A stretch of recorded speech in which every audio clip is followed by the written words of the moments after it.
Hello everybody. In this video, let us learn the merge sort algorithm, the working algorithm and the time efficiency analysis of merge sort algorithm.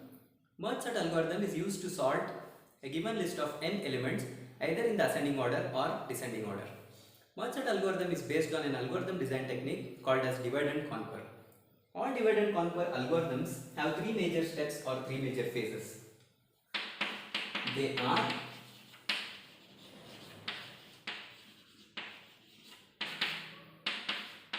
divide, compute and conquer. In the divide phase, a problem of size n is divided into smaller subproblems because the bigger problem may be difficult to solve. Therefore, we divide it into smaller subproblems, solve these smaller subproblems and then find the solution to the original problem. So in the divide phase, we divide a bigger problem into smaller problems, preferably of the same size. Sometimes it may not be possible for us to divide the bigger problem into smaller problems of the same size. In that case, the problems may be uneven. Even then, we can solve the smaller subproblems. In the compute phase, using recursion, we solve all these smaller subproblems and find the solutions to the smaller subproblems. And in the last phase, that is the conquer phase, we may have to combine the solutions of the smaller subproblems to get the solution to the original subproblem. In some cases, it may not be necessary. When we divide and compute, the problem would be automatically solved. So we will see how these three steps are applied in the merge sort technique. For the sake of understanding, let us consider we are given with 8 integer numbers and we want to sort these 8 integer numbers in the ascending order. So let us consider some 8 numbers, say 9, 4, 2, 7, 6, 1, 5, 8. So these are the 8 numbers that are given to us, let us assume. Merge sort algorithm always divides the problem size of n into two parts of size n by 2 each.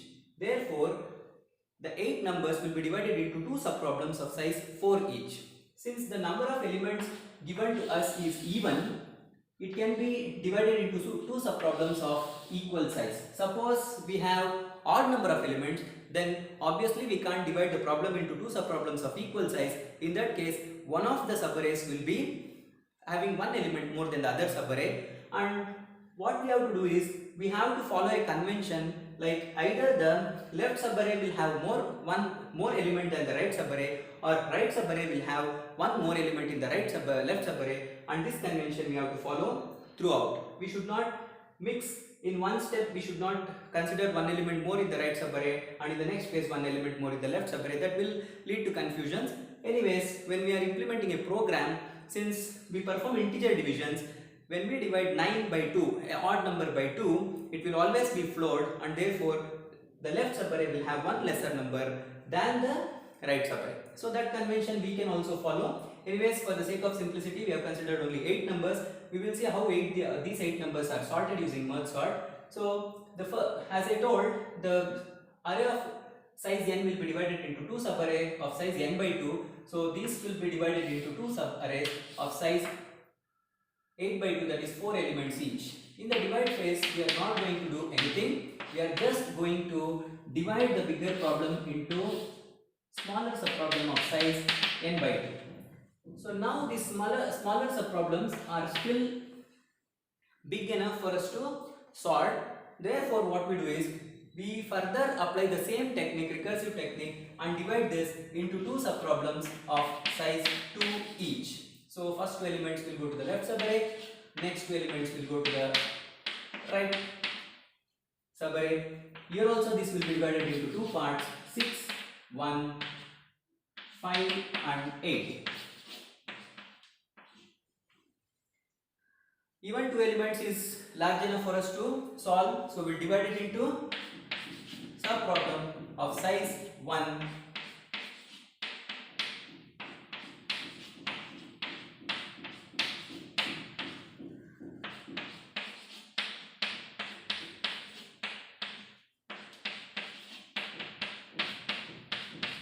So now we have subproblems of size 1 each, which has only one element, we need to solve the smaller subproblems.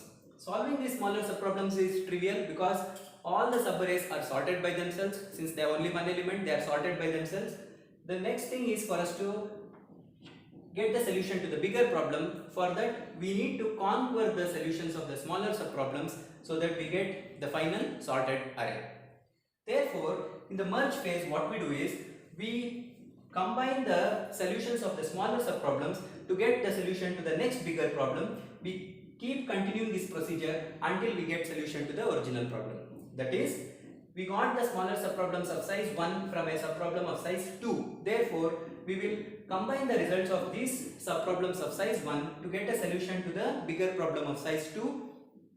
Once we get solutions to the subproblems of size 2, we will combine two such solutions of subproblems of size 2 to get solution to subproblem of size 4.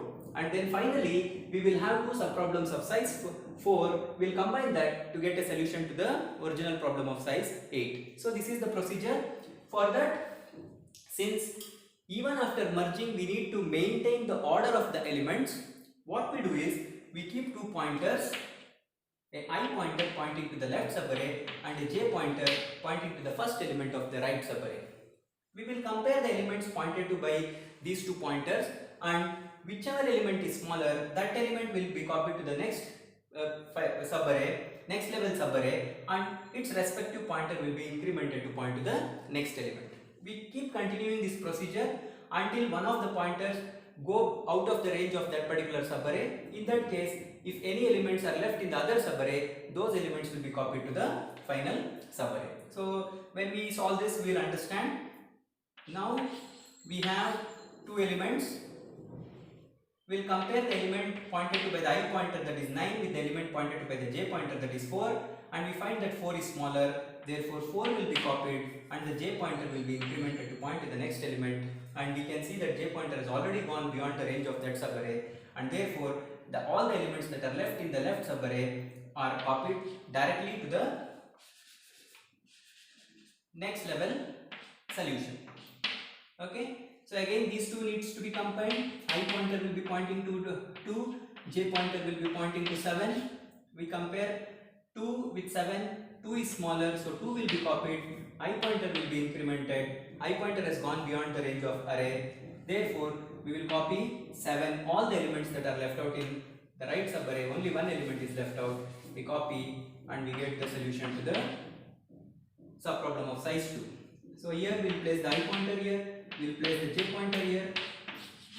When we compare 6 and 1, 1 is smaller, 1 is copied here. J pointer is incremented, gone out of the bounds. 6 will be copied here. So this is solved. Now I pointer to 5, j pointer to 8. When we compare, 5 is smaller, 5 is copied, I pointer is incremented, it has exhausted, 8 will be copied, and we get the solutions of the first level. Next we will combine these solutions of the subproblems of size 2 to get solutions of subproblem of size 4. Again we will place I pointer to the first element of the left subarray, j pointer to the first element of the right subarray, and we will compare the corresponding elements pointed to by the I pointer and the j pointer. When we compare 2 and 4, we find that 2 is smaller. We copy 2 from the right subarray and move the j pointer. Now j is pointing to 7. We will compare element pointed to by the I pointer, that is 4, with the element pointed to by the j pointer, that is 7. When we compare 4 and 7, we find 4 is smaller. We will copy 4, increment the I pointer. I is pointing to 9. We compare 7 and 9. 7 is smaller, so 7 is copied. J pointer is incremented, and since it has gone out of the bounds, all the elements that are left here, that is 9, will be copied to the next solution of the next level. Same thing we'll do here. I pointer pointing to 1, j pointer pointing to 5. 1 and 5 will be compared. 1 is smaller, 1 will be copied. I pointer is incremented. 5 and 6 are compared. 5 is smaller, 5 is copied. J pointer is incremented. 6 and 8 are compared. 6 is smaller, 6 is copied. I pointer is incremented, I went out of the bounds, therefore 8 will be copied directly and we get the solution. So in the last step, we'll combine the solutions of this subproblems of size 4 to get the solution to the problem of size 8. So I pointer will be pointing to 2, j pointer will be pointing to 1. We'll compare 1 and 2. 1 is smaller, 1 will be copied and j pointer will be incremented. 2 and 5 will be compared. 2 is smaller, 2 is copied, I pointer will be incremented to point to 4. 4 and 5 will be compared. 4 is smaller, 4 is copied and I pointer is incremented. 5 and 7 are compared. 5 is smaller, 5 is copied, j pointer is incremented. 6 and 7 are compared. 6 is smaller, 6 is copied, j pointer is incremented. 7 and 8 are compared. 7 is smaller, so 7 is copied, I pointer is incremented. 8 and 9 are compared. 8 is smaller, 8 is copied, j pointer is incremented. Now since j has gone out of the bounds, 9 left out, copied to the final array, and therefore here we have the solution to the original problem and we can see that all the elements are in the sorted order 1, 2, 4, 5, 6, 7, 8, 9. We can observe that at every lower levels also all the elements are sorted at that point. Here 2, 4, 7, 9 is sorted for a subproblem of size 4. Here 1, 5, 6, 8 for a subproblem of size 4 is sorted. Here subproblems of size 2 are sorted. Here subproblems of size 1 are sorted. So this is how the merge sort algorithm works. Now we will see the algorithm for the merge sort.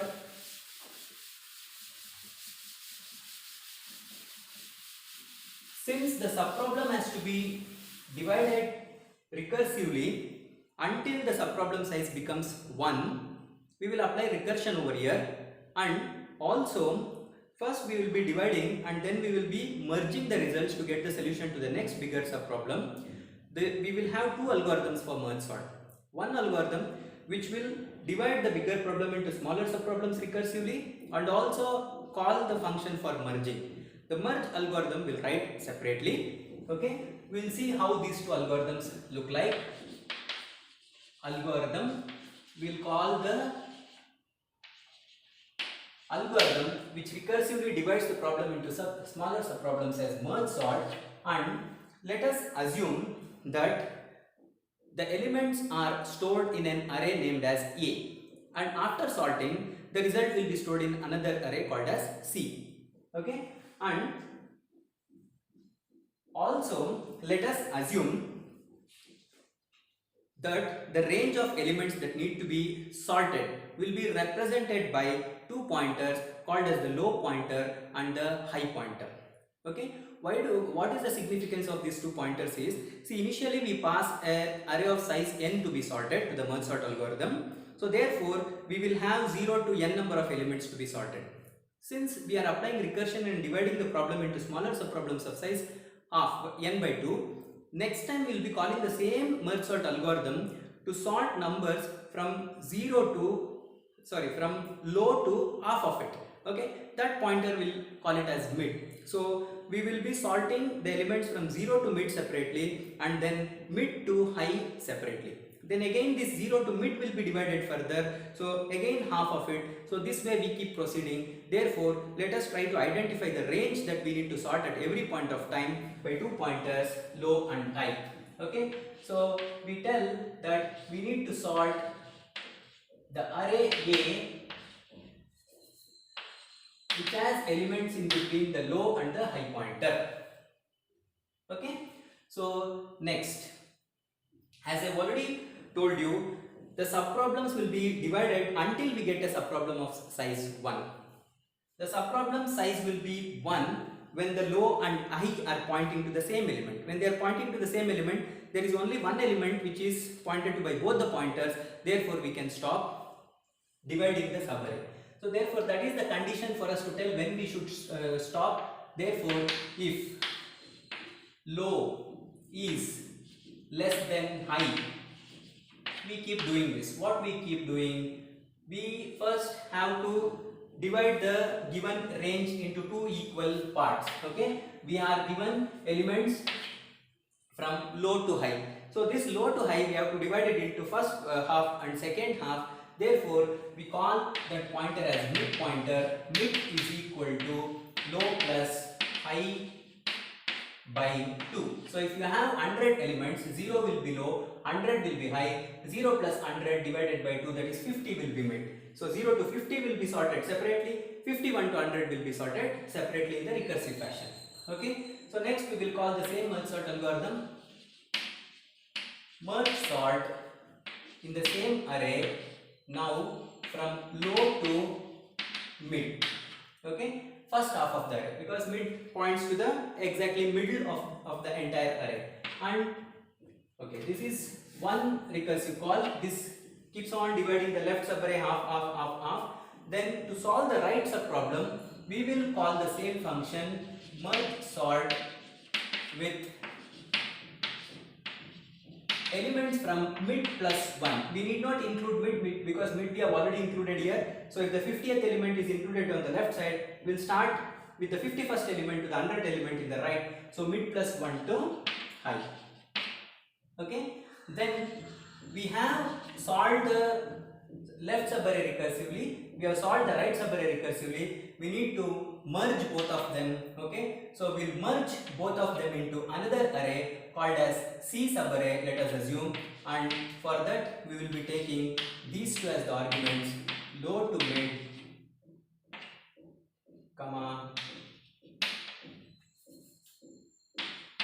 and two arrays will be passing mid plus 1 to high. Okay, so this is the merge sort algorithm. If low is less than high, it does all these things, means keeps finding the middle, dividing the left subarray and right subarray, sorting them recursively by calling the same function, and once we get the solutions to these two problems, it will merge the left subarray, the right subarray, and store the result in the another array called as C subarray. So now, what should the merge algorithm do? Algorithm merge.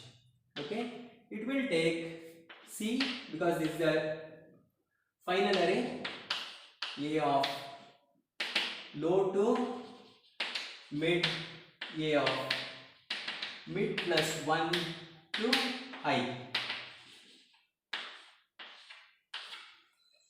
Okay, so now if we look at the working of the merge sort algorithm, we place two pointers, I pointer to the first element of the left subarray. Okay, so the first element of the left subarray is pointed to by low, therefore we will place the I pointer to low, and then the J pointer we place to the first element of the right subarray. In the right subarray, the first element is mid plus 1. Okay, so J is equal to mid plus 1, first element of the right subarray. Okay, and we copy all these elements by after comparing whichever element is smaller, we copy to the C subarray, and for that we need a pointer to tell where to copy in the final array C. We will have another pointer K, which will also be equal to low. Okay, this is low because it has to start from whatever is the lowest range of that particular array and go up to high range of that particular subproblem that we are considering at that particular point of time. And how long are we comparing? We are comparing the left subarray and the right subarray as long as there are elements left out in the left subarray and the right subarray both.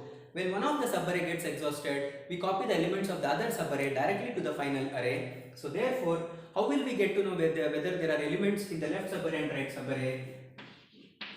That we can know by as long as I is less than or equal to mid.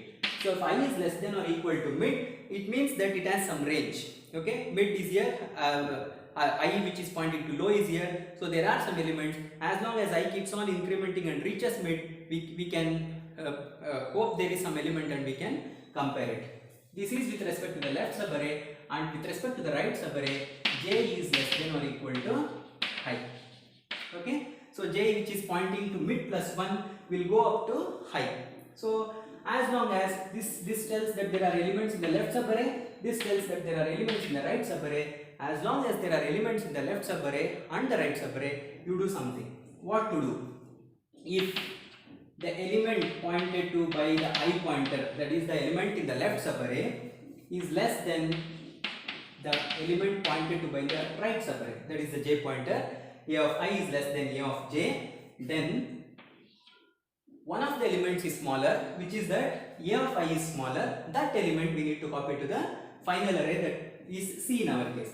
So C is equal to a of I.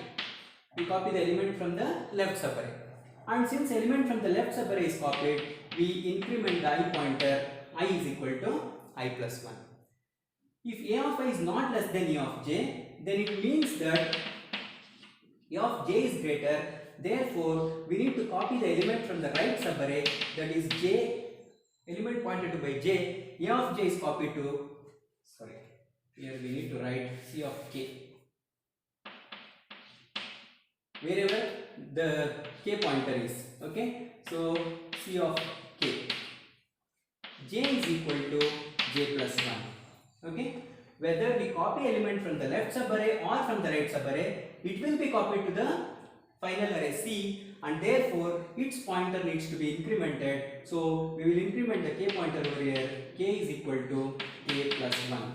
Okay, whichever element we copied, that respective pointer will be moved, but in the C array, since the element will be copied either from any one of the subarrays, the k pointer has to be incremented by 1. K is equal to k plus 1. Now we will remain in this loop as long as the left subarray or the right subarray gets exhausted. So when one of these conditions fail, when I reaches mid or j reaches I, we will finish comparing all the elements and copying it to the C subarray, and when we come out, there are two possibilities. One is elements may be left out in the left subarray or elements may be left out in the right subarray. We don't know. Therefore, what we do is, we will, and if there are some elements, all the elements that are remaining have to be copied to the final subarray, only then the list will be complete, sorted list will be complete. Therefore, first, since we don't know which subarray may get exhausted, while I is less than or equal to mid, while I is less than or equal to mid, we will copy all the elements that are pointed to by the I pointer into the C array. Okay, A of I. Okay, and then we need to increment the I pointer, and also we need to increment the k pointer. Then while j is less than or equal to I, okay, if j has, this will execute if I has not reached mid. In that case, elements were in the left subarray. If I has already reached mid, then all the elements in the left subarray have got exhausted. Then the elements from the right subarray has to be copied. C of k is equal to a of j. J pointer will be incremented. K pointer will be incremented. Okay. Now once we do this, all the sorted elements from the left subarray and the right subarray, whichever are left out, are moved to the final subarray C, and therefore the C contains the final sorted elements over here. We can just return that C. So this ends the merge sort algorithm. Now we will try to analyze the efficiency of the merge sort algorithm. Okay, so for that, okay, let this part be there. Analysis. Since it is a recursive algorithm, we need to write a recurrence relation. So how do we write a recurrence relation? So to write a recurrence relation, we want to know if we want to solve a problem of size n, how many times we are performing the basic operation. Okay, so the general steps that we follow to solve recursive algorithms I have discussed in another video. Anyways, I will tell it here also. So first thing is, we should find the input size of the problem, because all algorithms depend on the input size. It may all problems run longer for larger inputs and quicker for smaller inputs. Therefore, the running time will definitely depend on the input size. So what is the input size of this algorithm? So that is the first step. Okay, input size of the merge sort algorithm. So input size of the merge sort algorithm is number of elements in the list or the array. Okay, number of elements which we have represented as n number of elements are there. The next step is to find out one key operation that is responsible for giving solution to this particular problem. What is that operation which is repeatedly executed and is slowly taking us towards the solution and finally gives us the solution? That operation we call as the basic operation or the key operation. So basic operation in our case, if we can see among all these operations, this comparison operation is the one which is actually helping us to keep the elements sorted in the merged subarrays. Okay, solution of the next level. It is comparing whether element present in the left subarray or right subarray is smaller, and only depending on that it is copying the respective element. Anyways, only the left out elements are being copied here. That may be very less. Therefore, this part doesn't have much significance in analyzing the time efficiency. Therefore, we will consider this operation as the basic operation. Okay, basic operation, that is nothing but the key comparison operation. Okay, so we will write key comparison operation.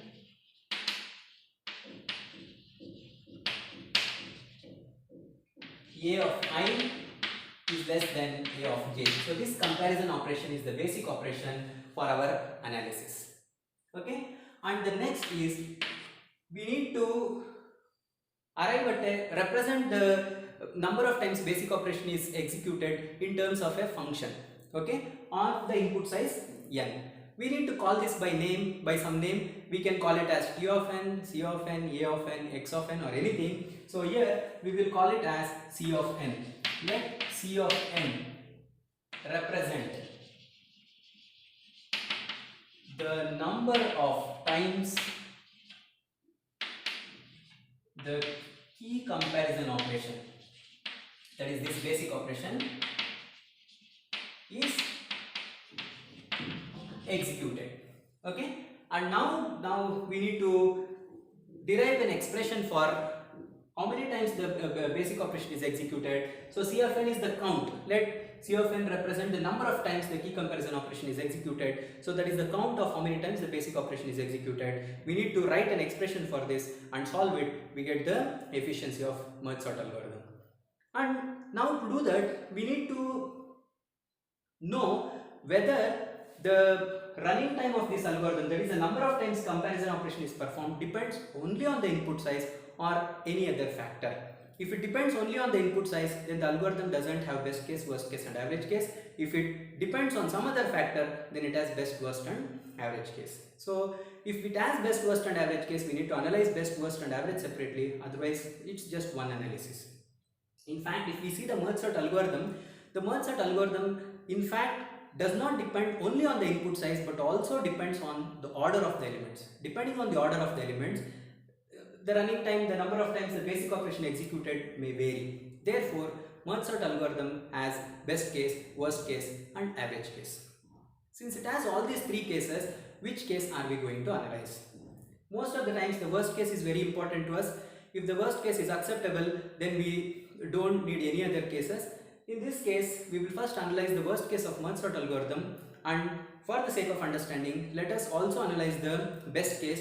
Average case is very difficult to analyze, therefore we leave the average case analysis. So for that we need to know when does the worst case occur for the merge sort algorithm. Okay, means when does the merge sort algorithm execute this comparison operation maximum number of times. So for that, let us take one example and see when does the merge sort algorithm execute the comparison operation maximum number of times. Okay, if we can see in the worst case for the merge sort, the input will be something like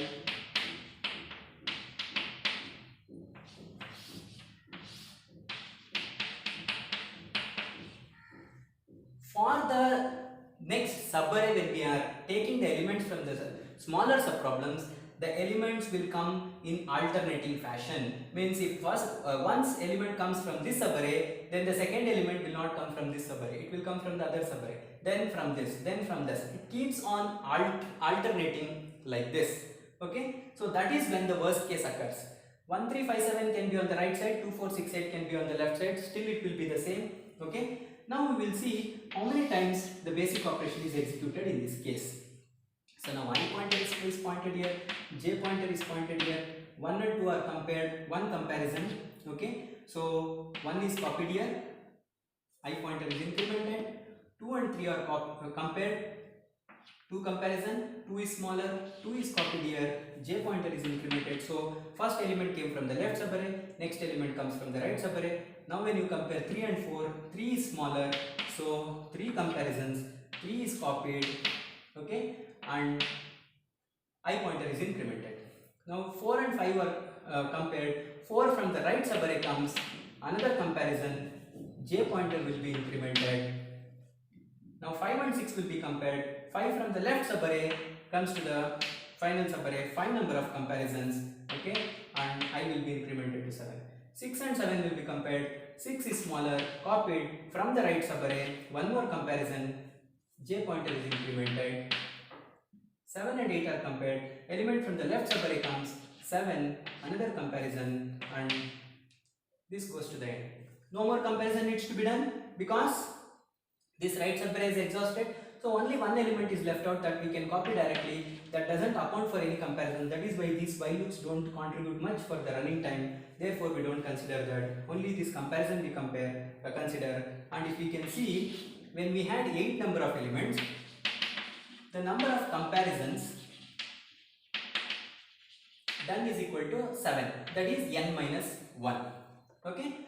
So we can conclude that when the input size is n, the number of times comparison performed in the worst case is n minus 1. Okay. So when does the worst case occur for merge sort algorithm? It occurs when the elements to the next level of sorted array arrives from the two sub-arrays in an alternating fashion. Okay, so the example we just now discussed, in that case, number of times key comparison operation is performed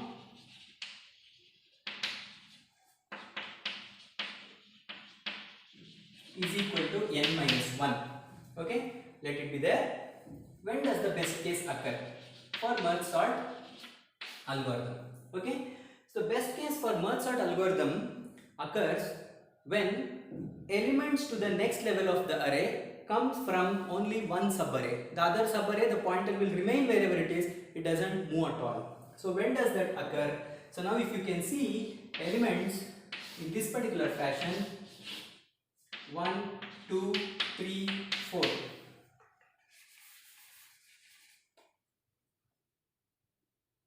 5, 6, 7, 8, 1, 2, 3, 4. It can be the other way around also, because I wrote 5, 6, 7, 8 so that we will not get an impression that the elements are already sorted. The elements within the subarrays, it occurs when the first element of one of the subarray is greater than the first element in the other subarray. So if this is, since the first element in one of the subarray is greater than the last element in the other subarray, what happens is all these elements will be greater than 5 anyways, therefore we will not have to do any comparisons. So that is when the best case occurs. How many times comparison operation will be performed in the best case? If you want to know this, we place the I pointer over here, j pointer over here. Okay, so 1 and 5 will be copied, one comparison, 1 will be copied, j pointer will be incremented, 2 and 5 will be compared, 2 comparisons, 3 and 5 will be compared, 3 comparisons, 4 and 5 will be compared, 4 comparisons, then this goes out of the array, and you can see since the last element in one of the subarray is smaller than the first element of the other subarray, all the other elements must obviously be greater than this, and since this is already sorted, they should come after this. There is no need to do any comparisons, and we directly copy 5, 6, 7, 8 in these while loops. As I told, that will not contribute for the running time, therefore number of comparisons is 4. Okay, so when does the best case occur for the merge sort algorithm? It occurs when the last element of one of the subarrays is smaller than the first element of the other subarray. Okay, so number of comparisons is equal to n by 2. There were 4 comparisons. When there were for 8 elements, there were 4 comparisons. So we can conclude that when there are n elements, the number of comparisons will be n by 2. Okay, so this is in the best case, this is in the worst case. So now we will write the recurrence relations and solve the recurrence. So we need to find out in worst case what is C of n. Okay, so what is C of n? If you can recall the merge sort algorithm, it called the merge sort recursively once for the left subarray and once for the right subarray. This is like we are asking how many times the number of the key comparison operations will be performed when the input size is n. We don't know, we need to compute it, but we know that the array will be divided into 2 halves, and in this half some number of times basic operation will become performed when the input size is n by 2. Here also basic operation will be performed some number of times when the input size is n by 2. So that is what best we know. Therefore we will write it as the number of times the key comparison operation is performed is number of times the key comparison operation is performed in the left subarray, that is when the size is n by 2, plus number of times the key comparison operation is performed in the right subarray when the size is n by 2, and now some number of comparisons were performed in this merge algorithm, even that we don't know. So some number of comparisons that are performed to merge these 2 subarrays of size n by 2 to get the final array of size n. Okay, so that is the worst case of merge sort. Okay, and these comparisons will happen when n is greater than 1. Okay, if n is equal to 0, then the number of comparisons is 0, because we executed that statement only when low is less than high. When low is equal to high, only one element, no comparison. So therefore number of comparisons is 0 if n is equal to 0. So this is in the worst case. Okay, so in this expression can be written as, okay, I'll write the expression for the best case also. Sorry, the recurrence will be same for both the worst case and the best case. Only thing is, this will not change number of times comparison performed in the left subarray and the right subarray. We don't know, n by 2, n by 2. This merge, how many times comparison is performed for merging the 2 subarrays, just now we found out. So in the worst case it is n minus 1, in the best case it is n by 2. So therefore the worst case we have C of n is equal to C of n by 2 plus C of n by 2, that is 2 C of n by 2 plus this n minus 1. We'll put it in bracket, I'll tell you why. Okay, best case C of n, this is not the best case recurrence, this is the general recurrence. C of n is equal to 2C of n by 2 plus n by 2. Okay, in the best case it is n by 2 number of comparisons. Okay, so this will be this. So the last part for us is to solve these recurrences and estimate the order of growth. For solving these recurrences, we have We can either follow the method of backward substitution or we can apply Master's theorem. Method of backward substitution we discussed in the other video. Here we will discuss Master's theorem. What does Master's theorem tell? If we have a function t of n is equal to a times t into t of n by b plus f of n in some function, some linear function we have, and if f of n belongs to theta of n to the power of d, running time of this function f of n is approximately linear, n to the power of d, okay, not linear, n to the power of d, then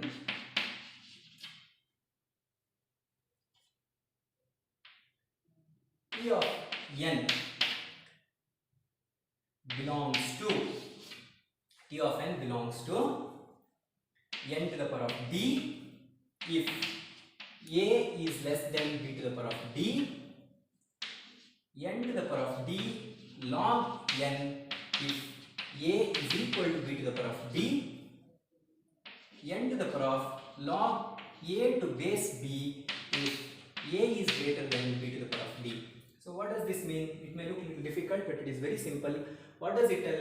To estimate the order of growth of a function t of n, which is represented like this, a into t of n by b plus f of n, you estimate the order of growth of f of n. This is enough. If you estimate the order of f of n and if you find out that this t, it belongs to theta of n to the power of d, okay, you have a here, you have b here, you have d here, you just substitute these values and see which one of them will be true, whether a is less than, equal to or greater than.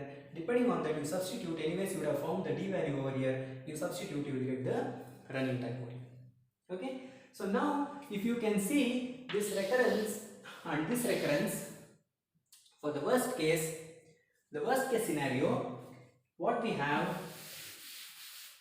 a is equal to 2, b is equal to 2, okay, a is equal to 2, b is equal to 2, and this is f of n, that is why I put it around the bracket. Okay, now we want to estimate the order of growth of this.